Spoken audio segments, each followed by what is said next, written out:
Last time we just get this part done.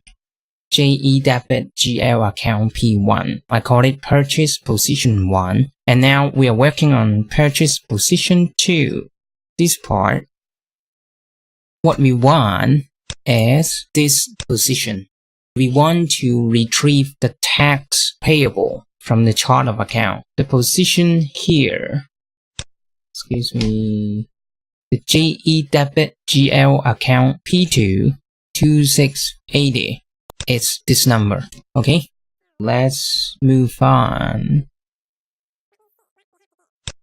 This is easier than the previous one because we can simply, okay, let's delete everything we did. Just copy, Ctrl C, Ctrl V. We copy the stuff from, excuse me, the stuff from P1.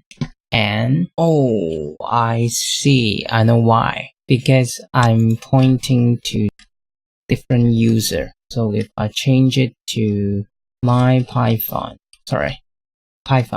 then it should be okay, right? Because, okay, that works. Because we only need to change the position to 2 and we keep the transaction type the same. It is a purchase if it is P2, excuse me. Then let me drop this one. We return 2680. Otherwise, the value if false is a dash. Okay, let's enter.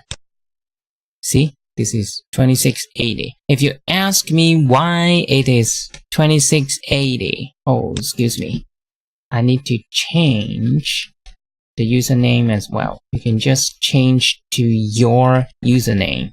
Because I'm just, hold on, I'm just grabbing this file from my other account. So change it to Python. Doesn't work because I have to replace this one with Python.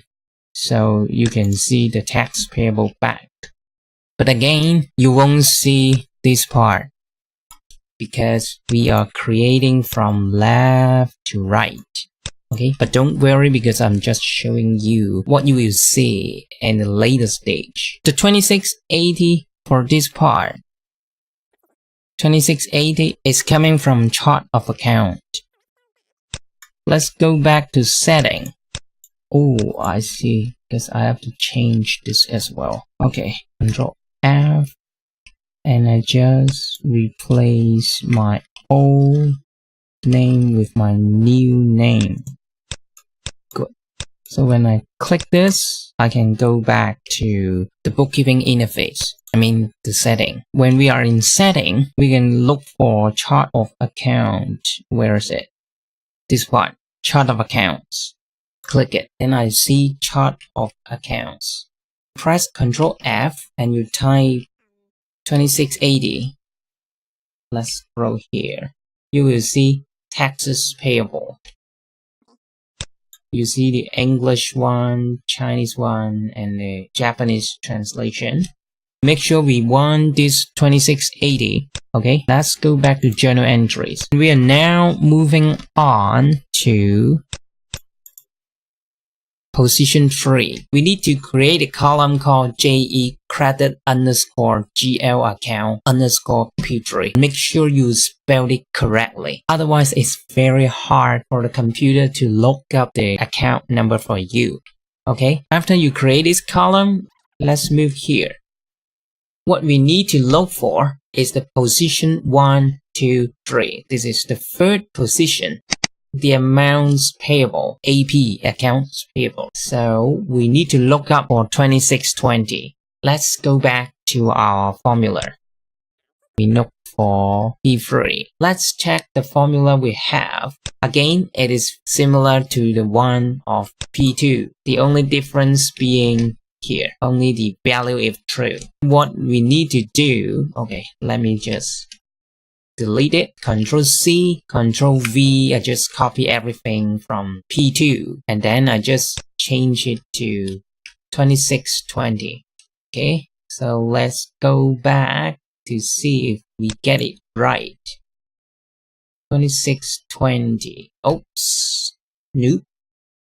2620, how come it's not correct? Maybe something wrong in between. Oh, I see why. Because, you know what? I'm too lazy. I have to change the position to 3 so that the type is P and the position is 3. Press enter. Okay.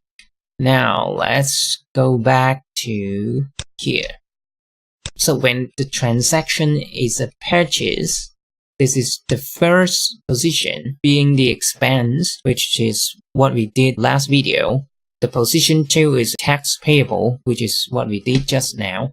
And the one we're working on is the 2620. It is the amounts payable. Okay, let's take rest. And then I move on to P4, P5, and no P6.